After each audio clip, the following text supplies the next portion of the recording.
Hey, my friend, welcome to module number 7, where we talk about financial security to financial freedom and how that journey actually looks like. This module goes hand in hand with our last session, where we had a look at escaping the rat race and how we can actually escape the rat race. So let's dive into our training today and what we focus on.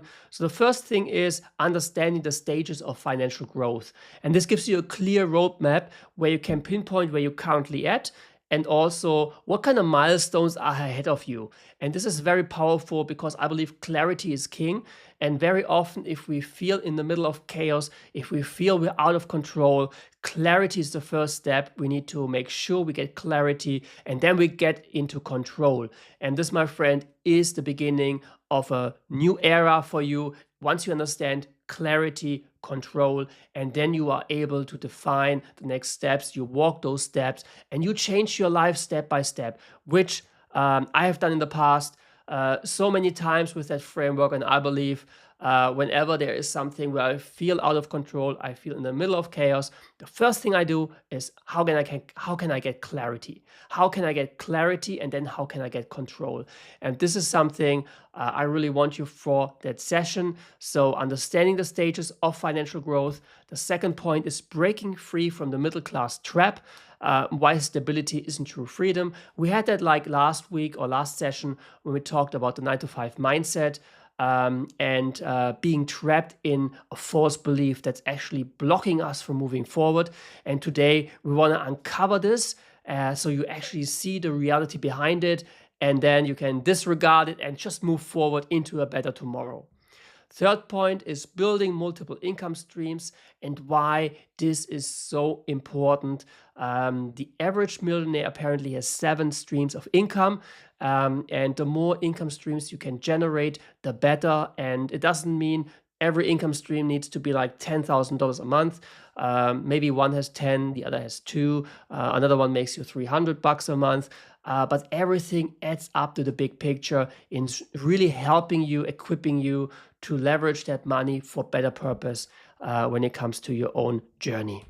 And the last point is the wealth freedom formula. I'm giving you a simple framework today at the end of this training, which you can implement instantly. The journey from security to freedom.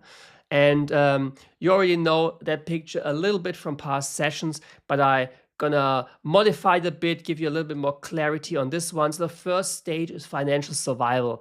So you're constantly stressed about money, focusing all on literally surviving. Every day is the big question mark, how can I go on tomorrow?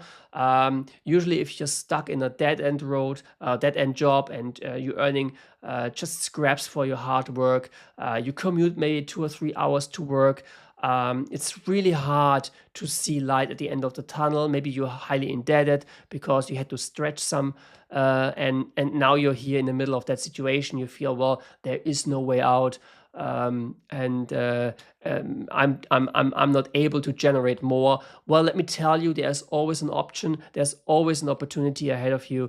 It all starts up in our mindset, but that is the stage, the most devastating stage of all. I've been in that stage. I know exactly how you feel when you're caught in financial survival.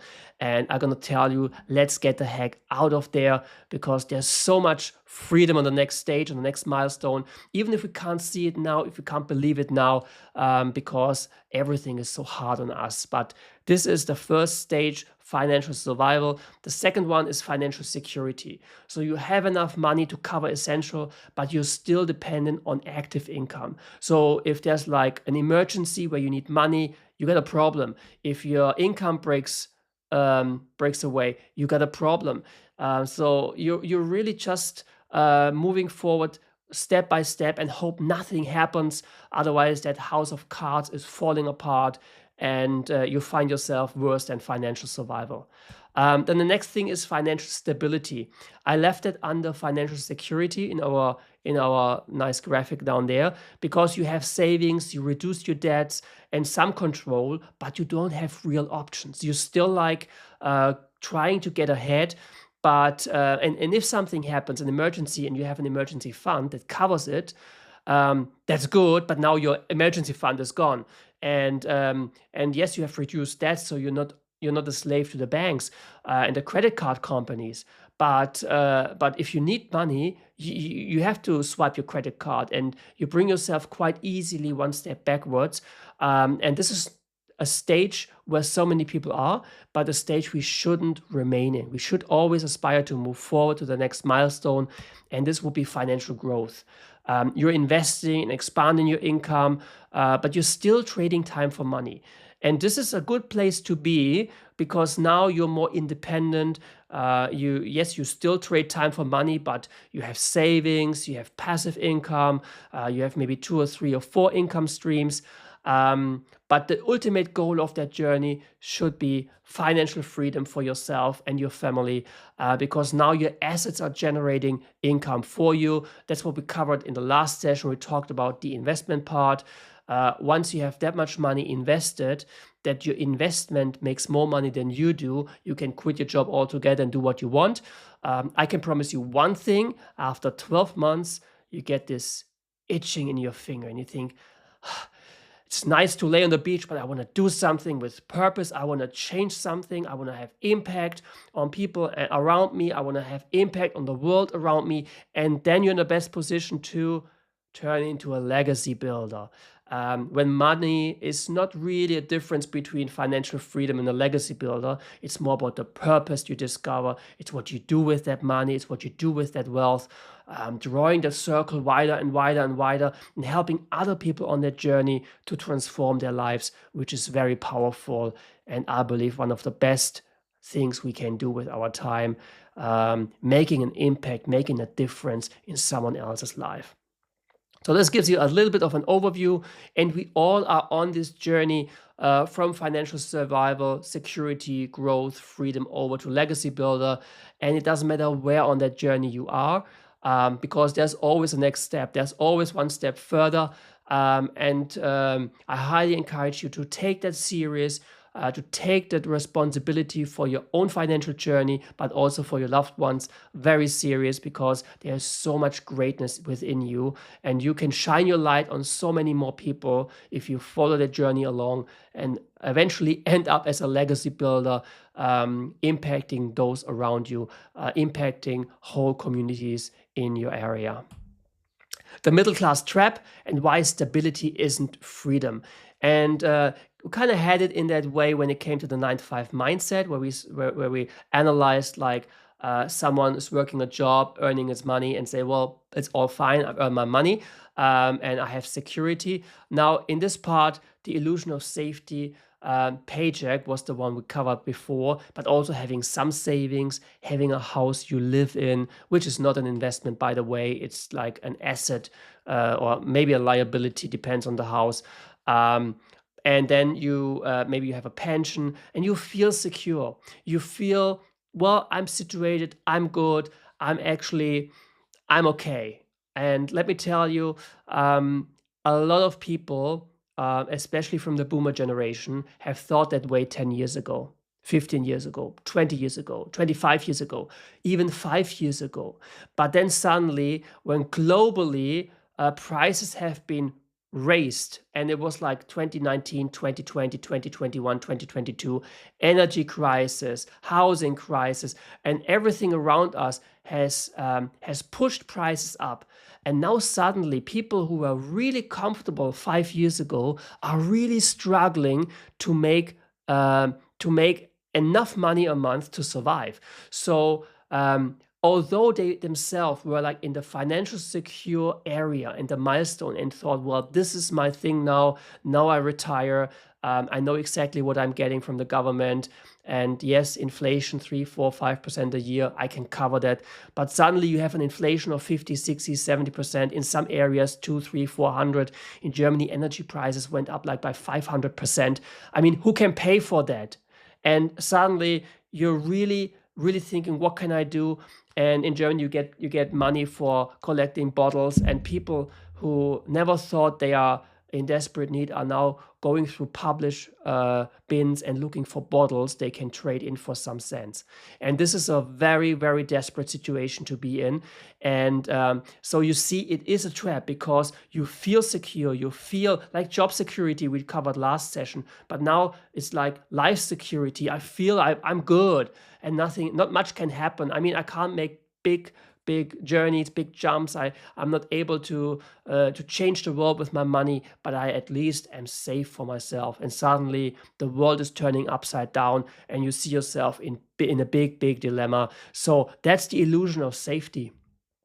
Then good debt versus bad debt, and loading up on mortgages, car loans, and liabilities, thinking you're building wealth. Just because you can take a mortgage and have like a car for that doesn't make it an asset. A car, once you drive off the property of the seller, you lose money instantly. And this is one of the worst thing how you can burn money is a car loan, my friend. Rather get a cheap old car, which is in a good condition, maybe pay a mechanic $500 to fix it completely. So you know you're good to go for the next 6, 7, 8, 9, 10 months. And then you have a cheap car, hopefully cheap on gas as well. So don't get a big monster truck, it's old. But you don't want to load up on too many mortgages. Same with the house you're living in. If you are swapping rent for paying the bank for the same house, you might think, well, I own that asset, I own that house. And yes, if the property value increases, it's fine. But the problem is you're not selling because you're living in it. So now instead of sitting in a $300,000 house, you're sitting in a $900,000 house. The only thing that might happen is that your insurance goes up because your value of the house is higher. But you don't change anything because you can't get the money out. Yes, you can get another loan for that, but then you over leverage your loan into something that is not providing you with income itself. And that's why I always, when I was working in the bank and working with people who actually had a lot of real estate, they all told me one thing: you never live in your first 3 houses. Never, ever. You rent something cheap, you buy a rental, you rent it out to someone else, you rinse and repeat, you leverage that someone else is paying off your investment. And then in the fourth one, once your 3 rentals are providing you with money, you take that money and then you buy yourself one. Because then it's not depending on you, because now your asset provides you the money you can then use to buy that liability. Because that's what rich people do, my friend. They don't buy liabilities, they buy assets, and the assets finance their liabilities. It's a very different story. It's one step in between, one tiny step, but one very powerful one. So this is something that can keep you trapped. If you think, well, I have a house now. Yeah, but there's something called loan to value, for example. And you might know what you're talking about. Read the fine print in your contract. That means if the bank is reassessing the value of your house and it drops behind a little bit. Let's say you have a mortgage of $100,000 and the value of the property is $120,000. And you have like a ratio of, let's say, 80% is mortgage, 20% needs to be like your own capital. And there's this one sentence in the contract that when the evaluation of the house is dropping, let's say your neighbors are all selling, panic selling, or maybe one has like a divorce, they need to sell, just want the money. Then there's like a person died and the kids were like just selling it. Now the price in the area is dropping and dropping. Maybe there's like a little bit of financial stress around in the area as well. And now the evaluation of your property is at 80,000. But you still have that mortgage around 100,000. Now the bank knocks at your door and says, well, have you read the fine print, my friend? You owe us 20 grand because I can't give you a mortgage for 100 grand for an asset that's only 80 grand. And suddenly you find yourself in distress because where do you get the 20 grand from? Now you have to sell, but because everyone else was selling quite cheap, now you have to sell even cheaper to get the money to pay the bank. And then the worst case scenario, you still owe the bank $95,000, but you had to sell the property, or the bank is taking the property from you. Now you don't have a house you're living in, so you're homeless. And the next situation is you still owe the bank money because the selling price for the house is not covering your mortgage anymore. So this is a very, very dangerous game if you don't have any resources and you think, well, it's my dream house and I want to actually live in it. If you don't have any other assets, it might be a mistake living in your first house. If you say, well, Manu, just to talk a little bit more about this story, because I know this is all week 4 investment stuff, but I believe you can learn something over here because this is a very valuable point. If you say, well, Manu, I'm not in the real estate game, I'm into the stock market, and you have like 500,000 in stocks, go and live in your first house if you want. It's fine because you don't treat it as an investment. You treat it as a liability because you want to live in your dream house. It makes you feel good. But if you don't have any other assets and you think you're investing and having an asset by buying a property and living in it, that is one of the most common lies and misperception people have when it comes to investing in real estate. So it's not an investment, it's a liability if you live in it yourself. If you buy it and you rent it out, it's more than an asset. But for me, for example, I'm not a big fan of real estate investments. I love crypto, I love the stock market, I love private equity and other things to invest my money in. I'm currently having a look what kind of property I want to live in because I don't want to work with the asset property. And that's a total different story then. I hope you get that point, but the thing is, good debt, bad debt, always consider before you take a loan, before you take a mortgage, what are you buying with it? Are you buying something that is decreasing in value, that is making you dependent? Then it's a liability. But if you're buying something that is paying you cash flow, it might be an asset. So this is a powerful lesson. It's not avoiding debt all over, because that is one of the things you can leverage in building wealth. And it's one of the things, it's called other people's money, OPM, which is a very powerful tool we use to actually make big steps towards financial freedom. Next point is inflation and lifestyle creep. And we talked about that in past videos as well. Let's say you earn 100,000 a year and your costs are practically even with what you're earning after tax. And now you're changing jobs and you get 150, so 50% more. What's the first thing? Honestly, what's the first thing that comes to your mind if I give you a 50% raise on your current situation? Whoa, I could move to a better place. I could get another car. You're already thinking about spending that money, although you haven't even earned it. And once you earned it, you just upgrade your lifestyle. And this is a big trap because the higher the income, the higher the expenses is always like evening out. And the math says you don't have anything left to invest. Well, what smart people do is they just stay at their current stage. So the expenses won't change, even if they can budget a little bit getting lower. But the income raise, they use that kind of money to invest it, to use it as seed money, to fuel their dreams, to build something that provides cash flow. And this is so powerful, which we should apply when when we're in a fortunate position, making more money, getting a raise, changing jobs and getting more money. Very, very powerful. Then how to escape? Reallocate income towards assets that pay you instead of just covering costs. So this is like tying it all together, what you can do when you're in that middle class trap. And it's not a shame being in a middle class trap. It's totally normal for most people on that planet, or for most people on the Western world, because so many people out there are just fighting for scraps, so they're even in the poverty class. And if you're watching that and you're really struggling with money, you can get a way out.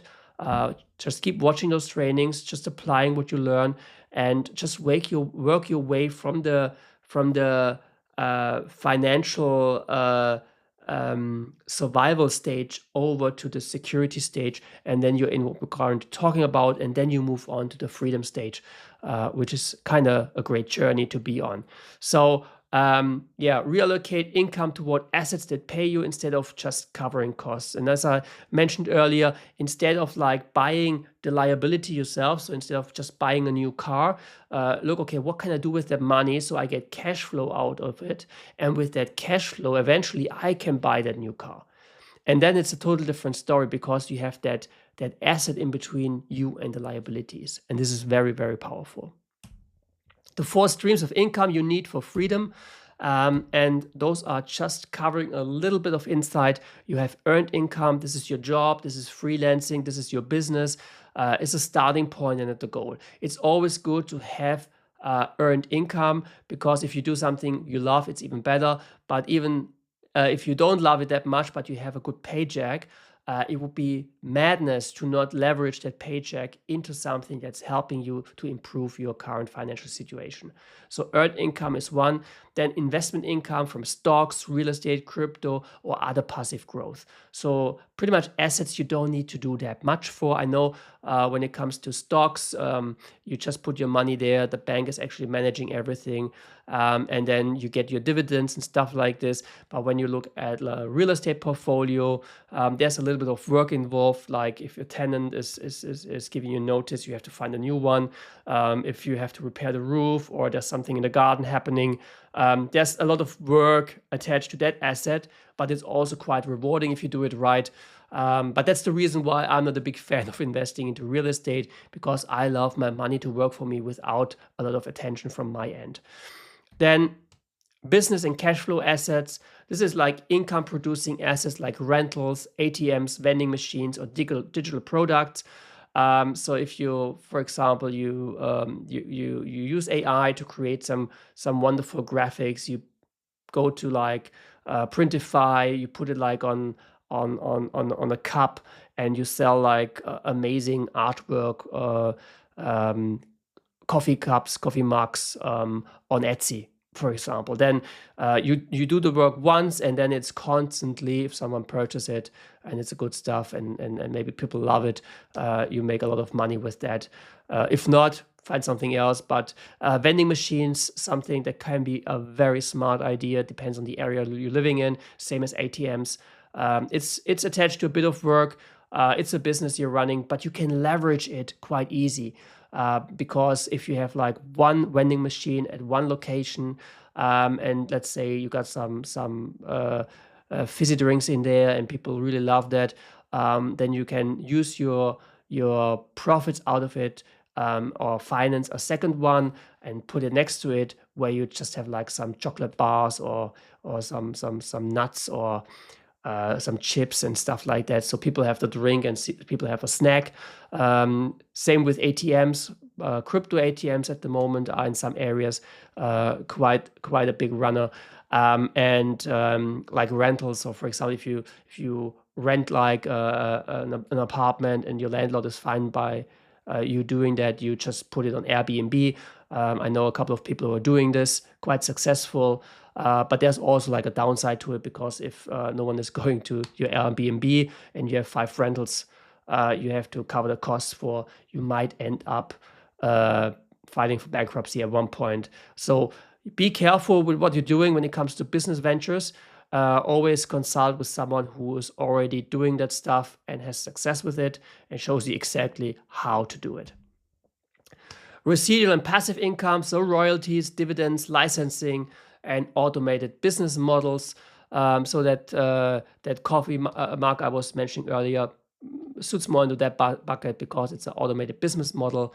There are people out there, they're creating like children's books, coloring books and stuff, putting them on Etsy or on Amazon, and people are just buying them like crazy. And what we're doing here would be the digital products, because you're watching a training. This is a digital product. I recorded once. You're watching it. You can watch it like 10 times. 100 people can watch it. 1,000 people can watch it. 1,000,000 people can watch it. Doesn't matter.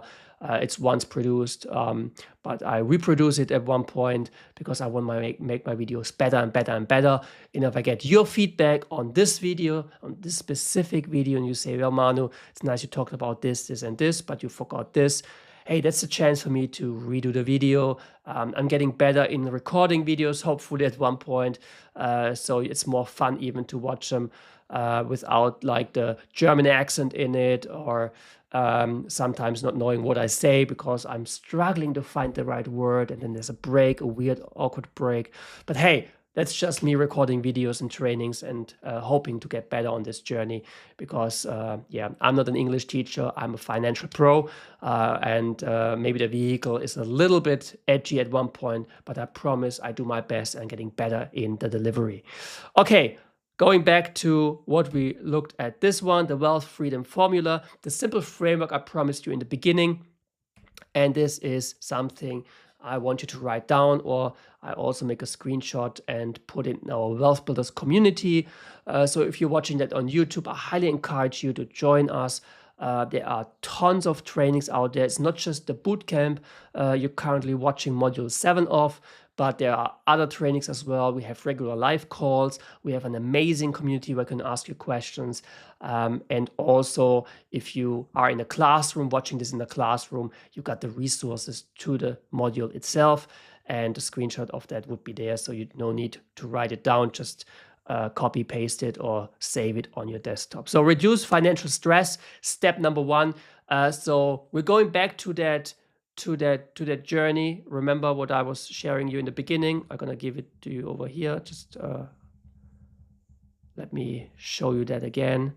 So this journey over here, from financial survival, security, growth, freedom to legacy builder.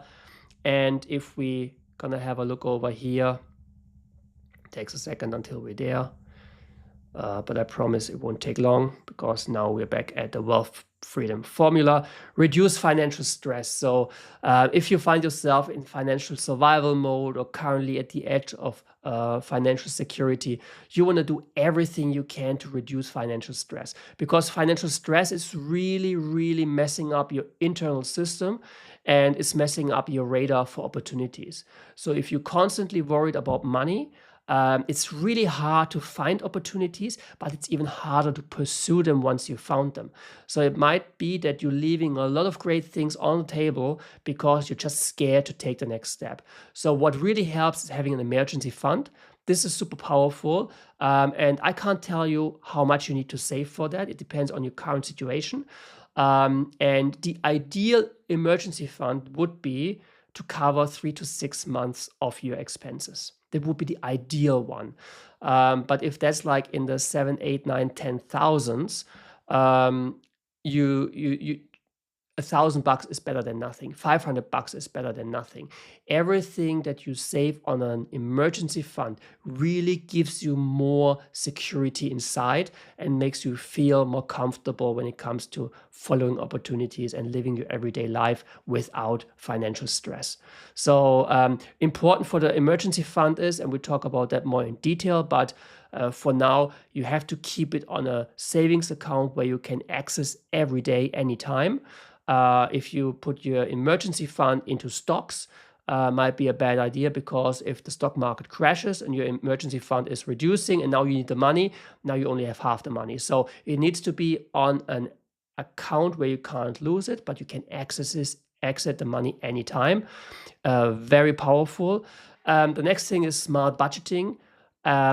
Which I really, really believe is a big game changer for so many people, because a lot of people believe they're doing budget because they know what's on their bank statement, but budgeting goes further than that. It's really being in control of your personal finance, and optimizing that is another big thing. So if you are afraid of opening envelopes from banks and credit card companies, my friend, this lesson is for you. And this is stuff we're covering in week 2 in depth. So we're really looking how you can accelerate in budgeting, how you can master debt repayment, what kind of strategies you can use to motivate yourself and gain momentum on that journey. And this is a very powerful thing. Once you understand you have your emergency fund in place, you are following a strict budget, and your debts are managed, then you can sleep like a baby again, because you know nothing can break loose. At the moment, maybe you have some insurance in place, so some medical insurance for a case of emergency in that area, and then we're covering the whole area for reducing financial stress. The next step would be building cash flowing assets. So something that pays you passive income, that pays you money with a little bit of work. So not you working for your boss and getting your paycheck, but in addition, spreading out, making more income.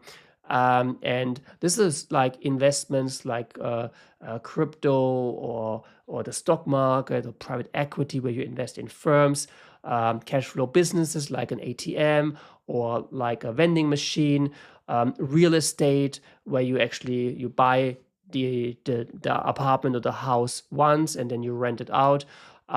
Yes, you have a little bit of work to do with that as well, and you need to find your way into that. That's very important. Don't just go out there and buy a house now and hope to rent it out and make money with that. Um, it's also in this market that a lot of people fail by trying it without having the understanding how the whole process works. I have some experts in my community. They can really help you with your strategy and everything. So if you're watching this on YouTube, this is another big point of being part of our Wealth Builders University and Wealth Builders Clubhouse, because we got the people here that know their stuff. And this is very, very powerful in step 2. Step 3 is automate and optimize. So systems that grow wealth without active work.